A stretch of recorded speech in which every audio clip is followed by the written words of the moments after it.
आने का पूरा अधिकार है। और ब्राह्मण समाज में अमीर भी लोग हैं, उद्योगपति भी है, बिल्डर भी है। मतलब हमारे बाबा शुक्ला तो बिल्डर है, बाबा शुक्ला तो बिल्डर है, लेकिन मैं बिल्डर हूँ। तो बहुत सारे उद्योग धंधे में हमारे लोग आते हैं।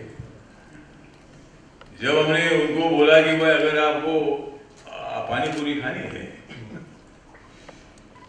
तो आपको यूपी वाला याद आता है, अगर सुबह सुबह आपको दूध चाहिए तो यूपी वाला याद आता है, और अगर आपको दूध नहीं मिलेगा तो तुम चाय नहीं पी सकते, तुम चाय नहीं पी सकेंगे तो तुम जी नहीं सकते। एग्जैक्टली। तो बहुत सारे लोगों को चाय लगता है, जिसको रात को दूसरा लगता है। इसी तरह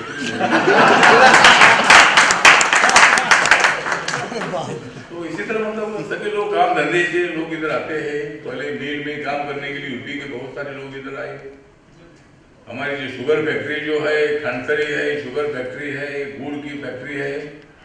आज ब्राह्मण ने सम्मेलन लिया और इस सम्मेलन में सिर्फ महाराष्ट्र के ब्राह्मण नहीं थे, कश्मीर से कन्याकुमारी तक के ब्राह्मण आए थे।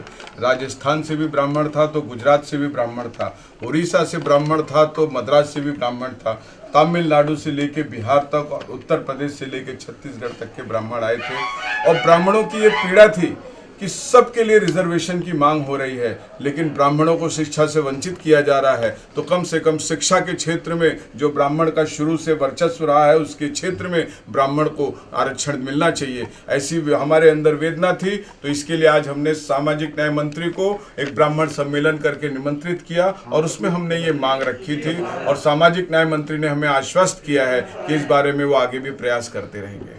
आगे अगर न्याय नहीं मिलता है या जिस तरह की आप लोगों की मांग है, उनके सामने जो प्रस्ताव रखा है, अगर ये पास नहीं होता तो आगे आप लोगों की क्या किस तरह की भूमिका होगी? देखिए, ये हिंदुस्तान की सबसे बड़ी विडंबना है कि हजारों साल से वेद हो या कोई भी होली स्क्रिप्चर हो, उसके अंदर ब्राह्मणों को विप्र कहा जाता है, जिसका अर्थ होता है भिक्षुक।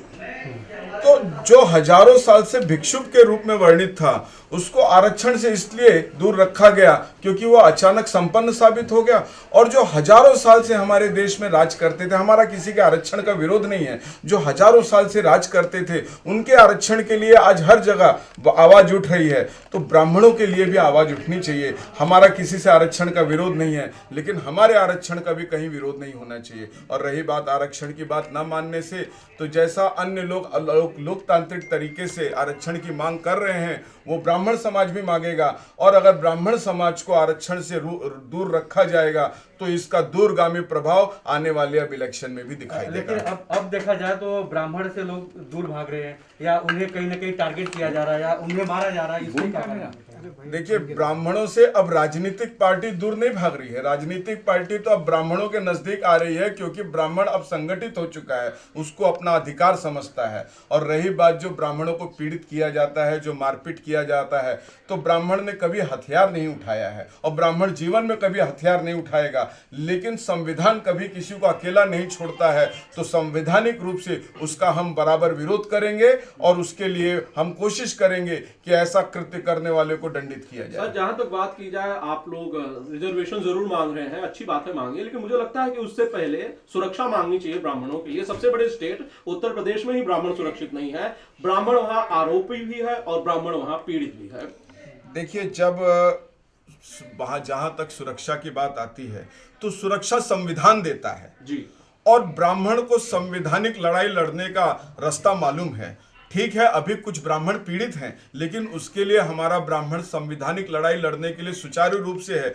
और जो राजनीतिक सरकार ब्राह्मण समाज को आरक्षण से या सुरक्षा से किसी भी रूप से वंचित रखेगी, तो उसको उसका खामियाजा भुगतना पड़ेगा। ब्राह्मणों को जागरूक करने के किस तरह आप लोग आगे का अभियान शुरू करेंगे, या उन्हें ज्यादा जोड़ने की कोशिश करेंगे, या उन्हें किस तरह बढ़ चढ़ के देश में हिस्सा लेना चाहिए, उसके लिए प्रयत्न करेंगे? देखिए, आज सबसे बड़ी विशेष बात ये थी कि रिपब्लिकन पार्टी ऑफ इंडिया ने भी ब्राह्मणों के लिए आरक्षण की मांग की है और ये ब्राह्मणों के लड़ाई की शुरुआत है। और मुझे आशा है कि ये लड़ाई ज़्यादा लड़नी नहीं पड़ेगी, क्योंकि ब्राह्मणों की जो मांग है बहुत जायज़ है, क्योंकि वो शिक्षा के क्षेत्र में अब मांग कर रहा है। और जैसा कि लोगों ने ब्राह्मणों के लिए बहुत कुछ किया नहीं है, राजनीतिक पार्टियों ने ब्राह्मणों को हमेशा एक लुभाया है। बहुत सारी ऐसी जो समाज में लोग हैं जिनको हमारी राजनीतिक पार्टी लुभाती तो है, देती कुछ नहीं है, लेकिन जो लड़ता है उसको लड्डू मिल जाता है। तो हमें लड्डू नहीं चाहिए, हमको शिक्षा चाहिए। और शिक्षा के लिए हम जन जागृति फैलाएंगे, अपने समाज को संगठित करेंगे और संगठित होकर संघर्ष करने की प्रेरणा देंगे। और संघर्ष जो होगा वो संवैधानिक रूप से होगा और उसका जो है लोकतांत्रिक अधिकार हम अभी आने वाले आगामी चुनाव में उत्तर प्रदेश में दिखाएंगे। आपके लिए एक सवाल, ढावले जी ने आपको अपनी पार्टी का राष्ट्रीय उपाध्यक्ष बनाया है और अभी आगे आने वाले उत्तर प्रदेश में चुनाव है, तो आपकी पार्टी को, अपनी पार्टी को आप उत्तर प्रदेश में किस तरह से स्थापित करेंगे? देखिए, आगामी चुनाव में Republican party of India Bhajpa के साथ गठबंधन होने के आसार हैं। हमारी बातें चल रही हैं और हमारी पार्टी इस समय ब्राह्मणों को भी वर्चस्व रूप से स्थान देगी। और अगर हमारी पार्टी, देखिए मैं बहुत खुली बात करता हूं, राजनीतिक दांव पेच में हो सकता है हम ज़्यादा विजय नहीं प्राप्त करें, लेकिन हम लड़ाई नहीं छोड़ेंगे। हम रिपब्लिकन पार्टी ऑफ इंडिया के जो मंत्री हैं, अध्यक्ष हैं, वो अब पार्लियामेंट में भी, राज्यसभा में भी और लोकसभा में भी आवाज़ उठाएंगे कि ब्राह्मणों के लिए आरक्षण दिया जाए। ब्राह्मणों को आरक्षण मांगने के लिए 70 साल क्यों लगे? ब्राह्मणों को अभी तक समझ में ही नहीं आया कि उनको बेवकूफ बनाया जा रहा था। अब ब्राह्मण जागृत हुआ है, वरना ब्राह्मणों को तो कहा जाता था कि आप महाराज हैं और महाराज के साथ तो ऐसी परिस्थिति आ गई कि अब उनका विज्ञान भी छीन लिया गया है। तो इतना दूर समय लगा है, ठीक है, देर आए दुरुस्त आए। Thank you sir. क्योंकि हम लोगों ने ऐसा दिखाने की कोशिश कर रहे हैं कि समाज में काफ़ी अत्याचार किए हैं, लोगों को दबाए हैं, जो सच नहीं है। क्योंकि ब्राह्मण अगर नहीं होते तो ज्ञान का भंडार हमारे पास नहीं रहता, क्योंकि ये हमारा कस्टोडियन है। और ब्रिटिश आके उसको, हमारा पहले कभी कास्टिज्म नहीं था।